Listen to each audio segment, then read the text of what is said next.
Un tema que nos interesaba muchísimo conversar junto con Noemí tiene que ver con el duro proceso de reestructuración en el contexto en el cual el gobierno de Alberto Fernández recibe un paquete, una herencia, endeudamiento producto del gobierno de Mauricio Macri muy grande, muy fuerte. Estamos hablando de un stock de deuda de más de 300.000 millones de dólares, de los cuales una porción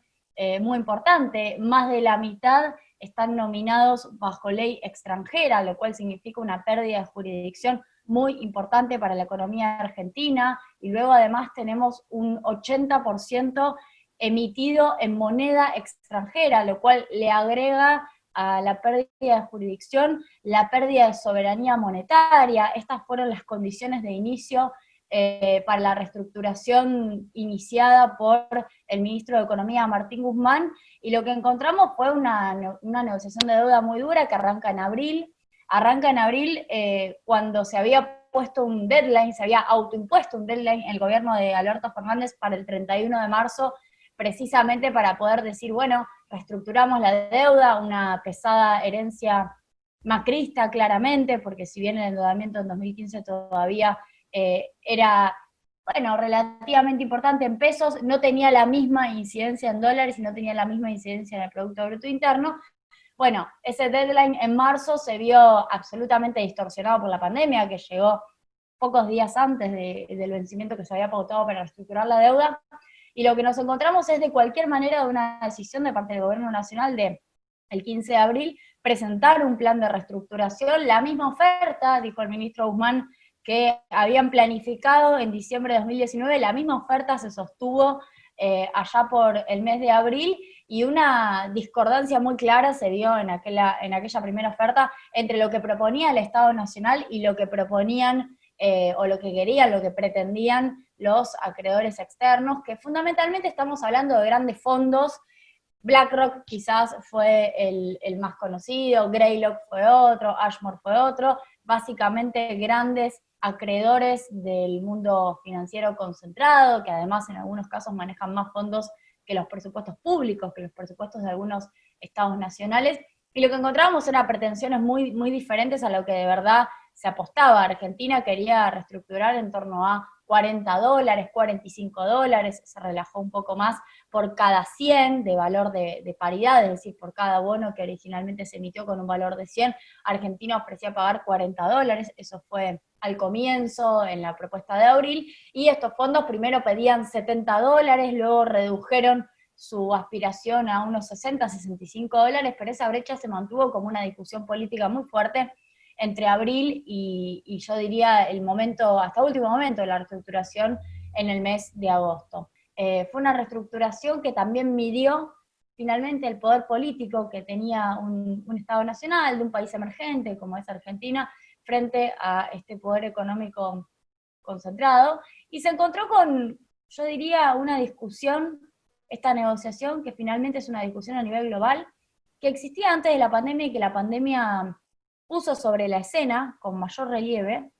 que es la discusión de las bibliotecas, ortodoxia, heterodoxia, y cuáles son los mecanismos que tienen los estados emergentes, los estados nacionales, para discutir con el capitalismo financiero transnacionalizado, en un contexto en el cual la toma de deuda finalmente termina siendo el mecanismo de sujeción de los países emergentes hacia los deseos o los objetivos de las economías más desarrolladas. ¿Por qué digo que hubo una discusión ortodoxia, heterodoxia, por ponerle nombre y apellido? Bueno, porque hubo unos más de 100 economistas que se pronunciaron a favor de Argentina diciendo que tenían que aceptar estos grandes fondos que se resistían, como BlackRock, y lo pongo a BlackRock porque en algún punto era el que conducía políticamente a estos fondos. Bueno, Stiglitz y otros economistas decían que tenían que aceptar la propuesta argentina porque finalmente era un país que necesitaba poder sacarse de encima un endeudamiento que, más allá de la discusión de la legitimidad, que acá en Argentina la tenemos muy presente por lo que fue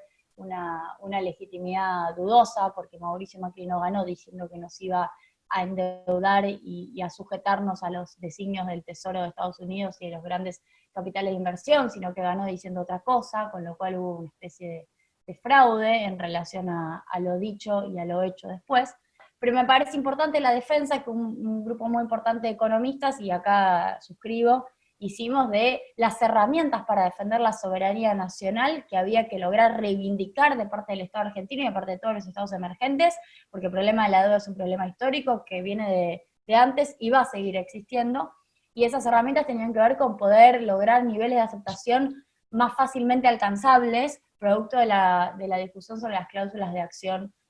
colectiva. Adelanto el resultado, bueno, Martín Guzmán logró una aceptación altísima, podemos decir casi 100%, producto de la ejecución de las cláusulas de acción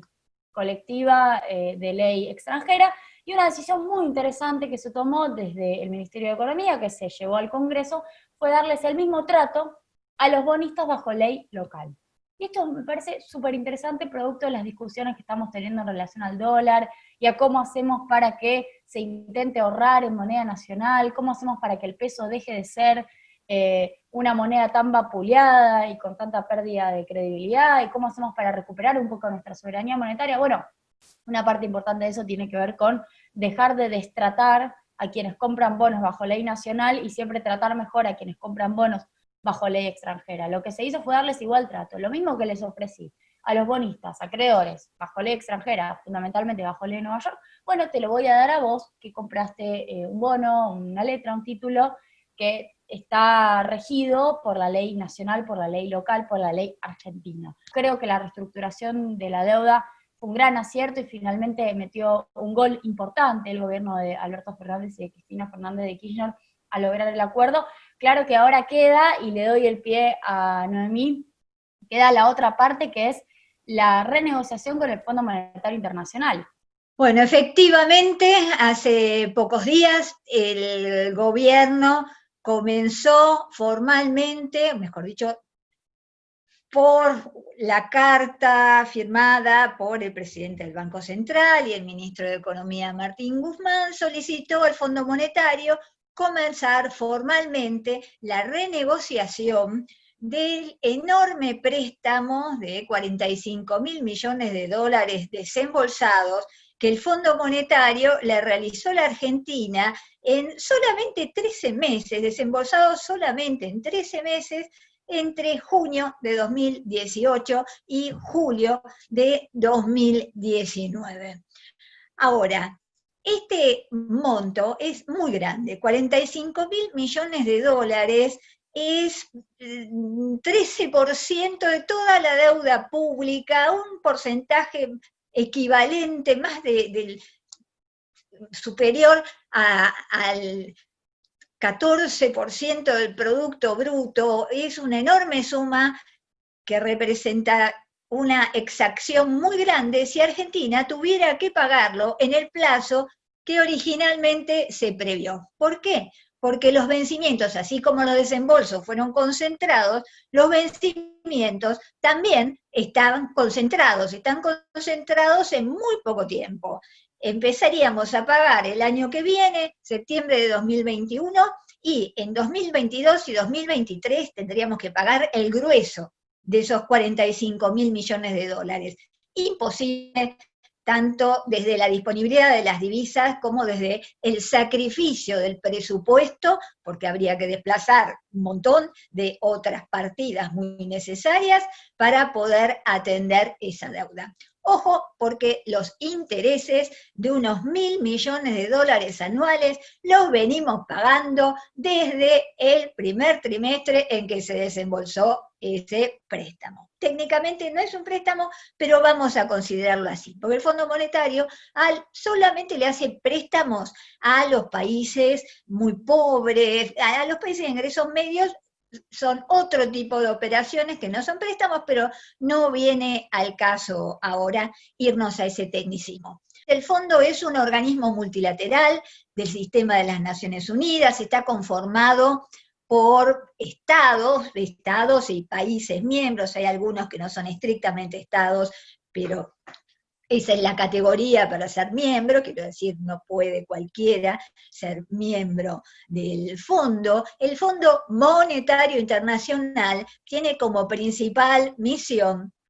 conformar un espacio de coordinación del sistema monetario internacional. Fondo monetario, sistema monetario. Sistema monetario internacional es ese ámbito de arreglos institucionales entre los países para los pagos entre los residentes de los distintos países, estados, sector privado, sector financiero, es decir, que la principal función del Fondo Monetario Internacional tiene que ver con los pagos internacionales. Un país recurre al Fondo Monetario cuando tiene dificultades para afrontar sus pagos internacionales, como ocurrió en 2018, cuando habiendo perdido por saturación el acceso a los mercados voluntarios de deuda, el gobierno anterior recurrió al Fondo Monetario y con gran apoyo del gobierno de Trump, como contó Mauricio Claver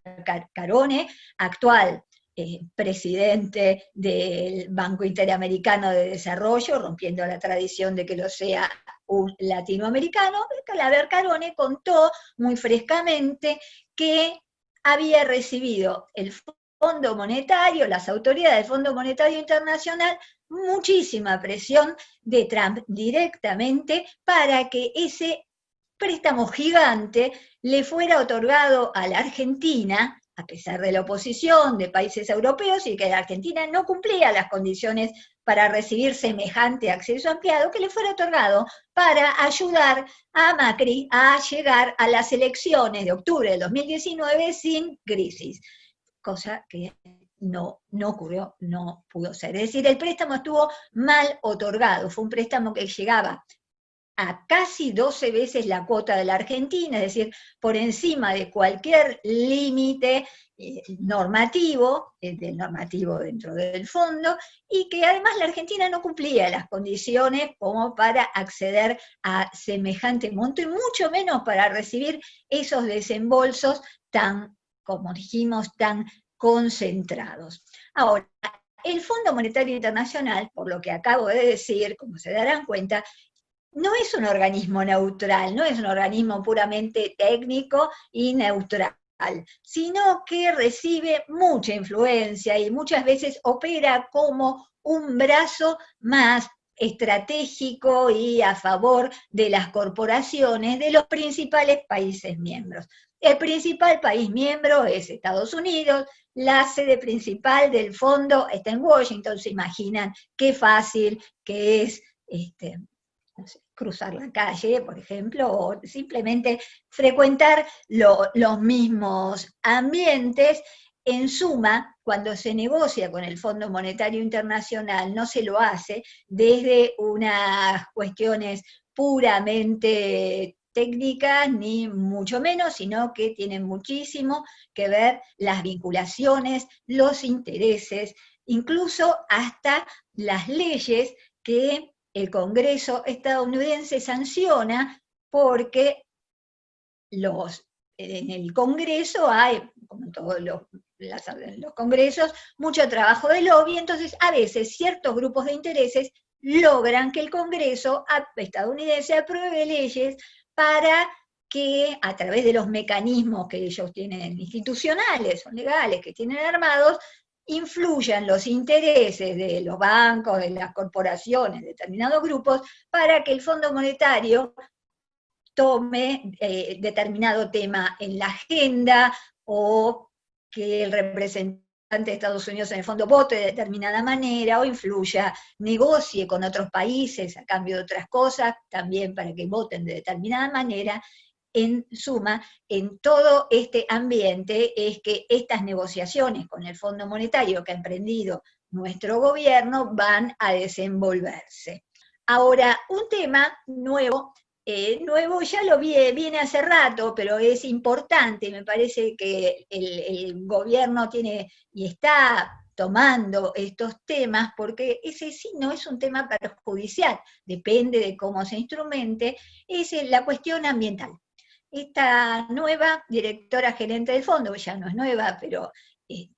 la que sucedió a Christine Lagarde, con la que Argentina, que estaba al frente del fondo cuando Argentina firmó el acuerdo, tiene mucho interés en los temas ambientales, creo que buena parte de esa formación es porque está ahí en ese rol, y están lanzando y están fomentando toda una transformación para la reducción de las emisiones de dióxido de carbono, para la adopción de las energías verdes, para la construcción, las inversiones en infraestructura que tengan que ver con esas transformaciones, que se propone ahora el gobierno en estas renegociaciones. Justamente, renegociar estos 45.000 millones de dólares, no pedir fondos frescos, estirar el perfil de vencimientos para darse tiempo que la Argentina crezca en estos años y al cabo de 2, 3, 4 años esté en mejores condiciones de afrontar la deuda, que además debería estirarse en mayor cantidad de años, en mayores plazos. A no adoptar las reformas estructurales que sean dañinas para los argentinos, estimo que una previsional que baje las jubilaciones lo sería, o los salarios, o como decía, que empeore las condiciones laborales, todo eso lo sería, o que nos despoje de activos públicos, que ya lo hemos comprobado, y no es que las cosas funcionan mejor, sino que en general es más caro y no necesariamente de mejor calidad. Así que bueno, en fin, para terminar, hay algunas cuestiones que se pueden negociar con el fondo que no son dañinas para los argentinos, sino que al revés, parece que podrían tener que ver con una nueva etapa, la economía verde, que estaría de acuerdo al nuevo paradigma post pandemia y más amigable para la vida, que esperemos, tengamos la esperanza que sea el que se imponga después que termine la pandemia y que sea beneficioso para todos. En este contexto de pandemia veo una, bueno, muy fuerte presencia del Estado en todos sus niveles, de los estados nacionales, diría, tanto del Estado nacional en todos los niveles en América Latina, como en Europa, como en América del Norte. Y me parece que, dado que esta es una charla que tiene que ver con cuestiones financieras, que tiene que ver con endeudamiento, es absolutamente contrastante en Argentina las necesidades que tiene el Estado en términos fiscales, las necesidades que tiene en términos financieros. Este Estado argentino es un Estado que básicamente no puede pagar la deuda porque no tiene los recursos para hacerlo, fundamentalmente los dólares, pero la verdad es que tampoco tiene los pesos, y sin embargo, a la hora de tener que atender necesidades urgentes que tienen que ver con cuestiones sanitarias, que tienen que ver con cuestiones de emergencia laboral, de emergencia económica, es el Estado el que salió al frente, el que puso primera y el que, fundamentalmente utilizando recursos del Banco Central, porque es un Estado que no pasó la gorra por distintos sectores como sí hizo el Estado macrista, que básicamente se endeudó. Este Estado decidió sostener a la producción y sostener al empleo. Una de las frases que siempre repito, te salva el Estado, no el mercado, y eso claramente quedó evidenciado en esta pandemia. Por ende, bueno, poder apuntar a una autonomía estatal desde el punto de vista del desendeudamiento es fundamental, porque finalmente el principal lastre o la principal mochila que tiene este Estado para poder seguir inyectando recursos en la población, y sobre todo para poder desarrollarse, para tener un programa de desarrollo industrial articulado con una política científico-tecnológica, con perspectiva de género y con perspectiva ambiental. Para todo eso necesitamos autonomía. Y realmente el mundo financiero posmoderno, contemporáneo, está armado para que los estados, fundamentalmente los países en desarrollo, de los países emergentes, pierdan esa autonomía. Por ende, en algún punto, pelear para tener un desarrollo económico es pelear para combatir este sistema financiero transnacional, que ya fue criticado, por ejemplo, en la crisis del 2008, cuando fue identificado como claramente el causante, y sin embargo no pagó por haber roto el sistema. Y ahora en esta pandemia está siendo bastante difícil. El impuesto a las grandes fortunas, de hecho, está siendo discutido en varios países y sin embargo solo muy pocos logra avances concretos. Argentina es uno de los países en donde el Frente de Todos, el partido de gobierno, planteó este proyecto en el Congreso, veremos si prospera, pero me parece que todas estas discusiones son importantes entenderlas desde el punto de vista histórico, desde el punto de vista de la discusión teórica que existe en el mundo de la economía. Y aquí viene bien un poquito de historia, ¿no? El neoliberalismo es un orden social, político, económico, que surgió como reacción a los avances que en las décadas de 1960, 1970 habían tenido los movimientos de los trabajadores, de los pueblos, distintos movimientos sociales, progresistas como el hipismo, el feminismo, el pacifismo, la rebeldía de los jóvenes y la necesidad de una sociedad más justa. En suma, las élites tuvieron miedo, a principios de los 70, tuvieron miedo de perder el control de ese orden que las beneficiaba. Ahí comenzaron a organizarse, hubo una serie de crisis del dólar, del petróleo, y se comenzaron a organizar los propios dirigentes que se visualizaban globales en la comisión trilateral, en ideas, en un conjunto de ideas que abonadas también por otros, por intelectuales como de la Sociedad de Montpellerino, Montpellier, la escuela austríaca, en suma cuajó en un conjunto de ideas en este nuevo orden neoliberal, que en la Argentina se impuso por el terrorismo de Estado, por la dictadura, y nos dejó atados a ese orden a través de la deuda externa. La Argentina, que antes de la dictadura tenía un 5% de la población en la pobreza, en dictadura pasó a tener más de un 20% en la población, 25%, y se estabilizó en esas cifras. El país, entonces, como decía, se volvió excluyente, un país con poco trabajo, con poca industria, con mucha pobreza y con enorme inestabilidad. Pasaron las décadas y las máscaras del neoliberalismo cayeron, y hoy cayeron y están cayendo en todo el mundo. Podemos hablar de un neoliberalismo zombie, un neoliberalismo que hoy es un despojo que se cierne sobre los vivos y pretende controlarlos, pero ya lo único que tiene es la brutalidad